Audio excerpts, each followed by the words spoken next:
Well, we're gathering today in the name of Yahweh in our study here for a sermon or a teaching. Actually, a sermon is more of a religious pupa thing. It's like going over the same thing on a continual weekly basis. And I'm a teacher of Yahweh, so this is more like a sermon teaching. Because Yahweh said to feed his sheep. And not feed his sheep with BS or something that is repetitious. You know, we're not even to pray in a repetitious way. That is written. Because it says there's not enough ink and there's not enough paper in the world to write down all the great things of Yahweh. And we don't, because we praise Yahweh for all things. We know who he is. We know who we are. And we know what the trouble is, that not only is around us, but that walks around us. You know, before we get into the main subject today, which should be very interesting because Yahweh told us to educate his people, a priest is not, in Yahweh's eyes, has nothing to do with religion. It has to do with teaching Yahweh's truth to his people. Because in Matthew 15, Yahweh said, I am sent only unto the lost sheep of the house of Jacob Israel.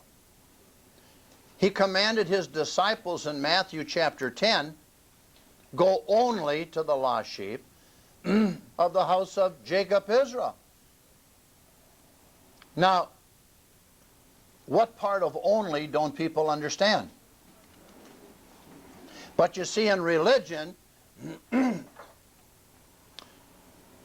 which is spawned off of Communist International, or vice versa, diversity and tolerance of everyone being equal is the communist agenda of the world of Jewry, of the children of perdition.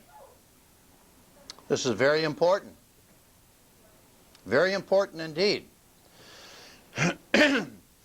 But you know, today you've probably heard the term apples and grapes. Okay? Well, women are like apples on trees. The best ones are at the top of the tree. Most men don't want to reach for the good ones because they're afraid of falling and getting hurt. But instead they sometimes take the apples from the ground that aren't as good but easy. Especially in the bar life, in the taverns. The apples at the top worry that something is wrong with them when in reality they're amazing. They just have to wait for the right man to come along, the one who is brave enough to climb all the way to the top of the tree. It used to be that way with our people. They were very fussy about who they mated with, or who they laid with, who they married with.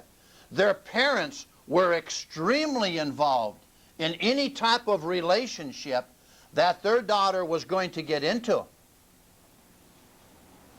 And in most homes years ago of the white Western European people, the daughter was not permitted to leave the home until she entered into marriage.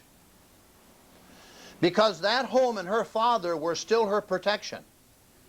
And she was under the cloak of protection of her father.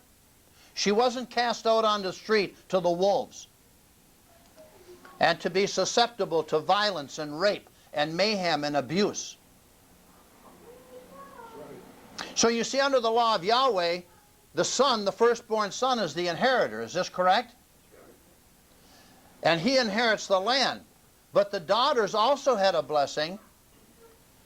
They inherited the things that were not attached permanently in the home. So you see, the apples on the tree means a big deal. It means a great thing in our society. Now, men, for example, we've talked about the women as being the apples. Now, the men are like fine wine. They begin as grapes, and it's up to the women to stomp the crap out of them until they turn into something acceptable to have dinner with.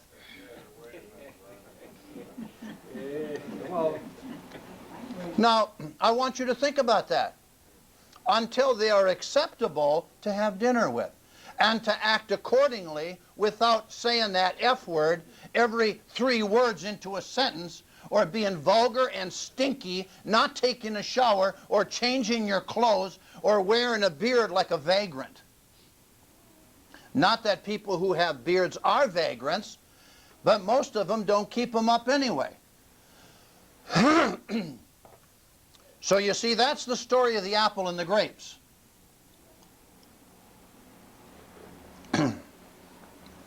Now,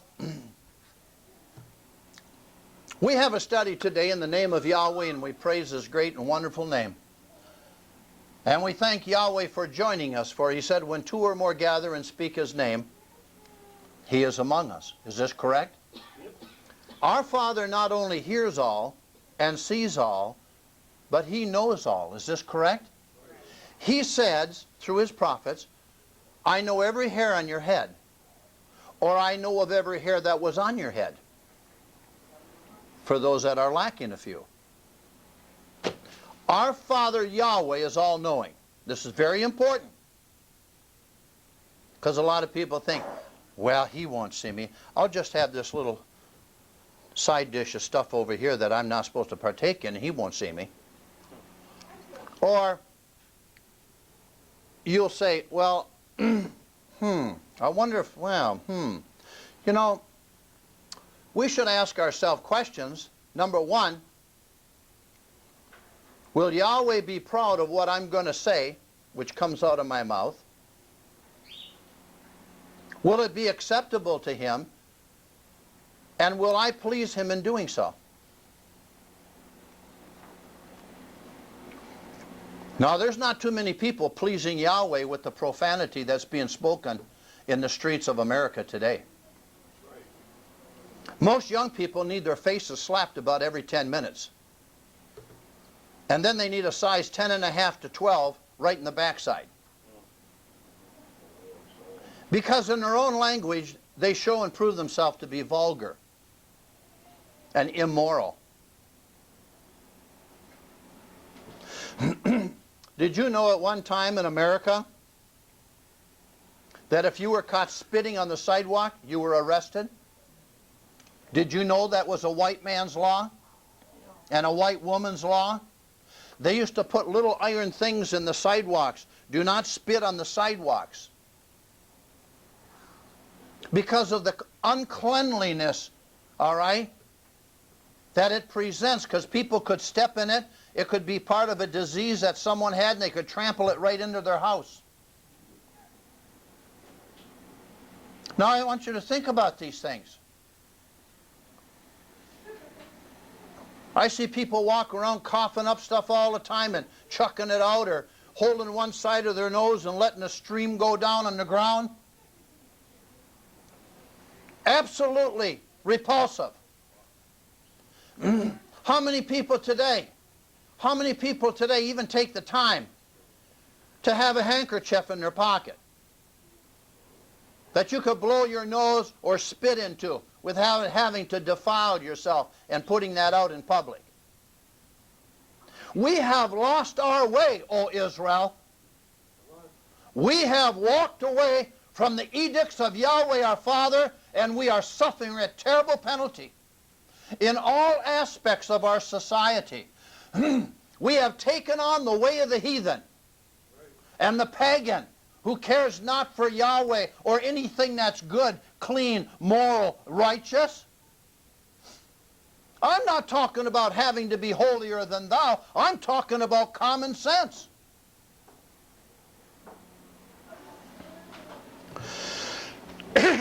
Excuse me. Now, take a little more common sense here.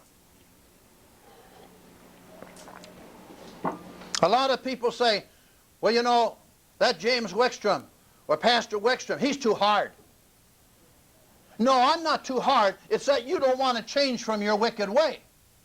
And you don't want to be reminded, O Israel, you white Western European peoples, men, women, and children, of your wrongdoing. You're stiff-necked and stubborn. Is it